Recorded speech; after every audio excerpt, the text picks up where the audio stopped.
Yeah, my name's Ryan Lee. I'm known on socials as the therapeutic author. So I'm a therapist and I'm an author, but I'm also doing a lot of work with adults, children in the community, therapeutic work, and yeah, just reaching people and giving them a chance to express themselves through therapeutic interaction.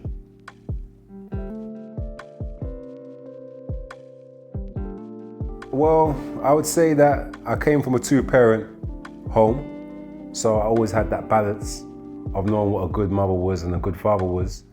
4 brothers, 2 sisters, so very family orientated. At the same time, I would say the environment that I grew up in, and just internally the drive that I had made me make certain decisions at a young age that led me down a path that was just basically where I embraced the roads. Life at home, I would say for me was balanced. Although my dad wasn't around for the first 12 years of my life, and when I say around, I mean living with me.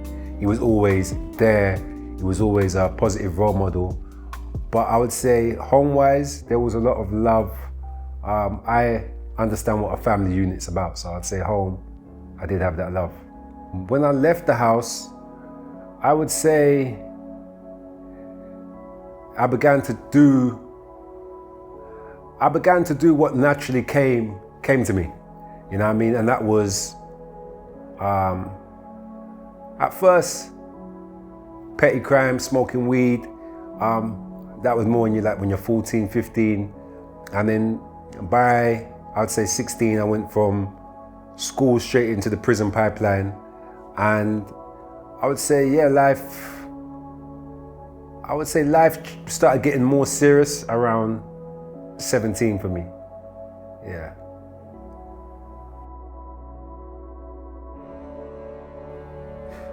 All right, from the angle and from my mind state now, looking back, I can say I was searching really for a true sense of expression. I feel like I was very quiet when I was younger, and I feel like I used to suppress a lot of my thoughts, a lot of my feelings, and the road life gave me a place where I could express myself in the way that I wanted to, do what I wanted to do, how I wanted to do it, my way. It gave me a sense of freedom, even though I was risking my freedom, you know? If you ask, was I looking for respect? I would say, to a degree, but it was more so looking to not be disrespected, more so than looking for, going out of my way to look for respect. I think by the time 17, 18 hit and I was out of home, I was looking for money. And I feel like a lot of the friends that I had at the time, they was all on the same time as me, in terms of we was all on the same frequency. It's like I wouldn't say there was a peer pressure, I would say it was more so everybody was on the same vibe, like the close friends that we had. So yeah, that's how we connected and that's how we clicked.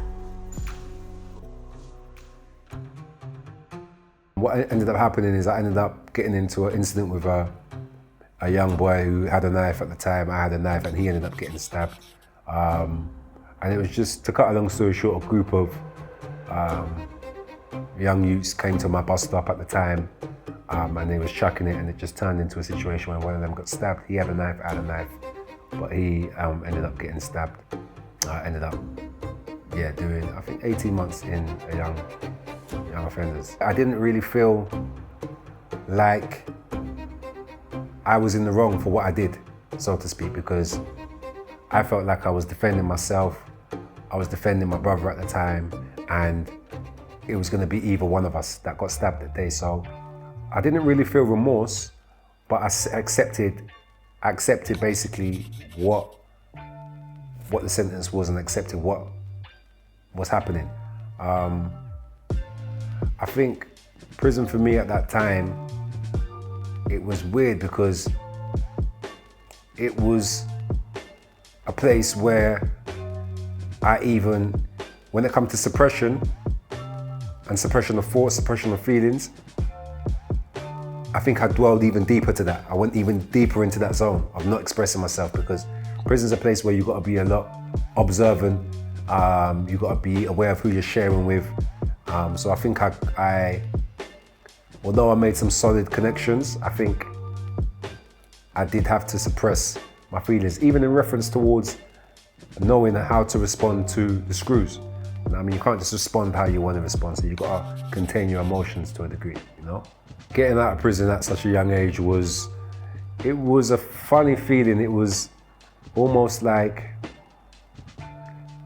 it felt like it took a while for me to readapt, even though nowadays they're giving big birds for a joke, but 9 months away from my family at that time, at age 16, felt like, okay, it took a little while for me to adapt and get back in the flow of things.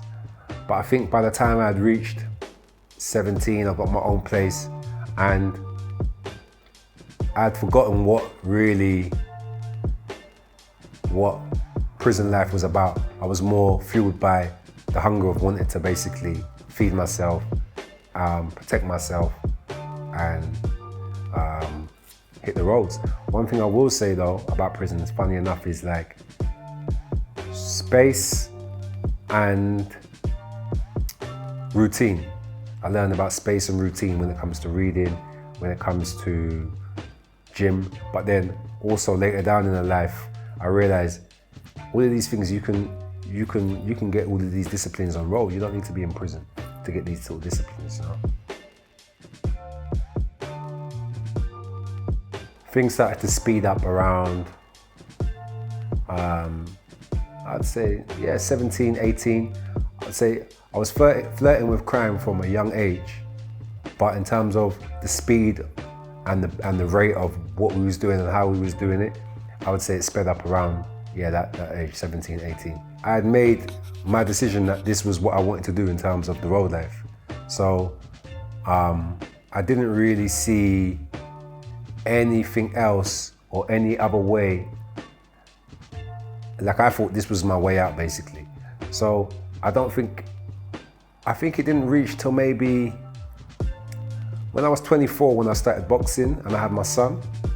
That was when I started to kind of like thinking different, but I was still, the boxing, in between having my son and having my first fight, which was all around the age of 24, I think that was a transition point. But then again, I was still in it at the same time. Yeah. You see, if the electricity goes out in the house, you have to try to find the switch of which one's gonna basically get the electricity back on. For me, it was small switches at small times. So it's like, it wasn't just like you hit the main and then everything's changed. It wasn't like that. It was like switch by switch by switch, learning from different experiences, different lessons. And in relation to that, I think it's important for the younger generation to know that no matter what, you don't lose your experiences. If anything, it makes you more powerful, because now I've got more to contain. You know what I mean? So I may not respond by snapping if somebody's looking at me the wrong way. No. I'm not going to respond in that way, but I will still always make sure that I'm protected and move in a certain way, in a certain formation. But I think the mind is very fragile and the mind is very powerful, but I think people overlook how powerful the heart is as well. I believe that when it comes to the heart, that's what's kept me here. That's what's kept me alive, because there's no way I can go through all these situations in life and be at this stage in my life talking to you. And it wasn't just the situations that I've been through, because everybody's got a story, yeah? I think it was more how I've got through the situations. It was the fact that I believe the Most High had a plan for me, and my heart was my insurance. He knew what my heart was saying. So even when I was doing what I was doing, He understood my heart, or the Creator understood my heart. So I feel that was my protection. Do you know what I'm saying? I feel that's what got me through, and aligning my mind with my heart is why I'm here now and able to see everything a lot more clearly and resonate in a way where I create my own reality. To a degree, most of the madness that was happening, whether conscious or unconscious, I was bringing to my plate just through how I was thinking and just being prepared and ready for anything at the time. I think the first practical step would have been concentrating on my health and taking a step back to do that. So, stepping out of my environment, even if it was for a month or 2 months, and concentrating on my health, mastering my habits, weed, and just concentrating on things that I need to get done, like practical things, like my license, like driving without a license them times was just a normal thing. So just taking the time out to concentrate on my health and things that I need to get done. I would say it's been a long road. It's been a long road. I'm 40 now, yeah, and my career path in being a psychotherapist only took off at 36, 37, yeah. Prior to that, boxing was the only thing that I could say or talk to people in legal realms and say I actually do. Around 36, 37 is when I decided to write my book.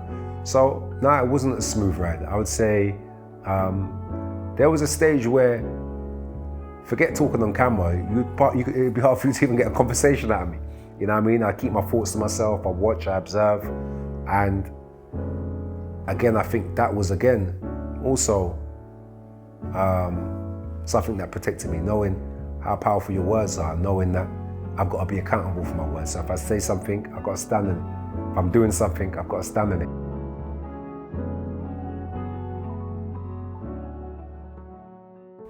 Working with young people is important to me because I think I've got the ability to be able to put myself in that 15-year-old's space, in that frame of mind, and emphasize with them in a different sort of sense.